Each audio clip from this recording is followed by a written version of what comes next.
What up, Saints? So, on my way to get my daughter, drinking a little coffee, just taking in everything that's going on in my life right now. There's lots and lots and lots of good, which if you know and you follow me, you know that I told you there was a lot of bad. And some really crazy stuff was going on, and it just felt like my back was against the wall. Like I felt like I was going to be smashed. Like I couldn't handle it. But the faith that I carried through it all, the faith that God had prepared me for so that I would have it when the time was right, the time that I've spent in His love and His grace for the last 5 years prepared me for what was to come.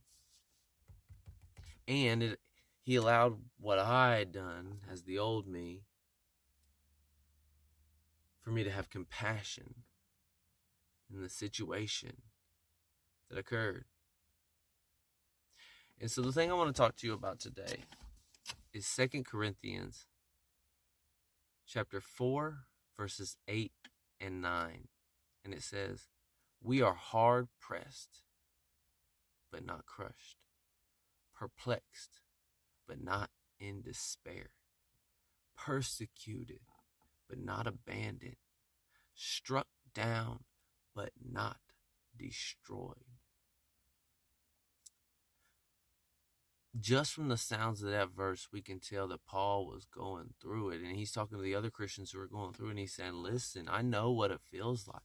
I know sometimes we get into stuff and we don't really even know what we're getting into. But that's what faith is. We're trusting in God.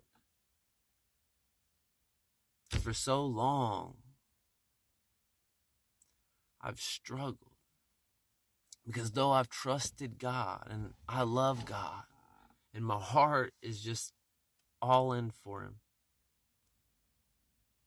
because of issues in my own life, own traumas, own choices I made that led to bad decisions and bad experiences, I built up these walls and these weeds in my life that fall back to a lot of control. And so I like to be in control. Even when I'm giving it to God, I want some of the control, I went to Celebrate Recovery the other day, and one of the teachers taught on sanity. And he talked about the insanity of asking God to help you. Like God needs you. And I don't say that in a bad way, but his example was he was under his truck working, and his little grandson, 3 years old, climbed up underneath there with the wrong wrench, ready to help. He's ready to help. And all he said was, really what he thought of was, but how much help would he really be? He'd really be in the way. He really this. But it was the beauty of him wanting to. But the fact of the matter is, you got to think of it like that. So we're climbing under the car. We're the 3-year-old asking God to help us. Like saying, God, if you just give me just a little bit of your strength on top of the strength I already carry, we will prevail. But it's not needed. Full surrender comes when we give up our strength for His strength. It's not, hey, put yours with mine. It's, no, God, let me climb under the wing of your refuge and be protected. Same thing goes with joy. When we're looking for that joy, and people say, the joy of the Lord is my strength. It's not the things of this world. It's not, hey, God, when you give me this and you give me that and you give me this, or when this happens, or hey, it's not that. It's the joy of the Lord is my strength, meaning, hey, God, I surrender my own joy to be filled with yours. Overflow me, Lord. Overflow me with what you have. Lord, I want all of you and none of me. See, so many people say it, but we struggle to mean it. I struggle to mean it.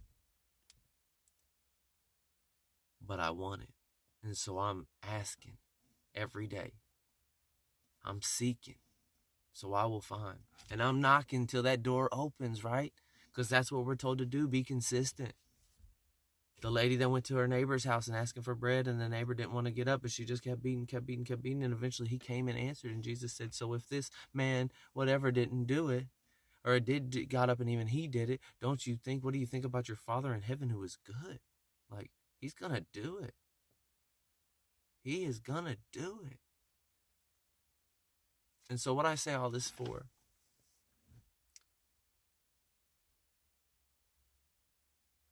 just like myself, you may be going through something. And everything inside of you says, I'm ready to quit. I'm ready to walk away. I can't do this. I don't know how I'm going to make it. I don't know where my next meal's coming from. I don't know where I'm going to lay my head tonight. I don't know how I'm going to ever get off these drugs and get my kids back. I don't know how to stop eating. I don't know how to stop watching this porn. I don't know. Well, I'm here to tell you that it's okay not to know. Because you're looking for yourself for the answer. But the answer is not in yourself. The answer is outside of yourself. The answer is in you, but it's not of you. It's of God. It's of the Spirit.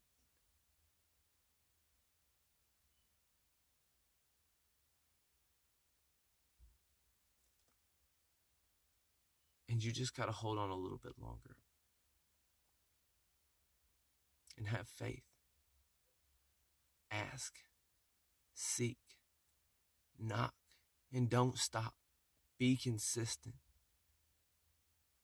Make it an everyday thing. 2 times a day, 3 times a day, 4 times a day, 5 times a day, 6 times a day, 7 times a day. As many times of the day as you need to. But remember, it's not you needing him to put his help with you. That's prideful.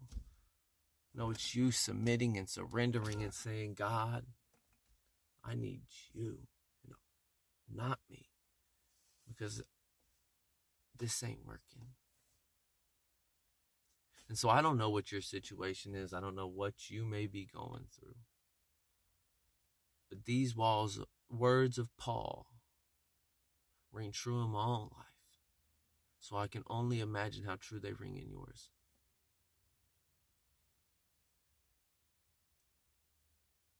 Just know, God is watching. Elroy, the God who sees me. Just know, God still heals. El Rafa. Just know, God is supreme. Elohim. And you can trust and believe that whatever it is that you're going through, if you put it into his hands, and I don't mean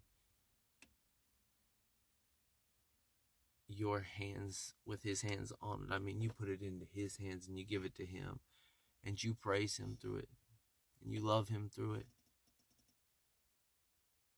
He's coming through. He always does, and he always will, because he's always the same. So I just want you to know there's hope, and it's his hope. There's strength, and it's his strength. There's joy, and it's his joy, because he takes mourning and turns it into joy.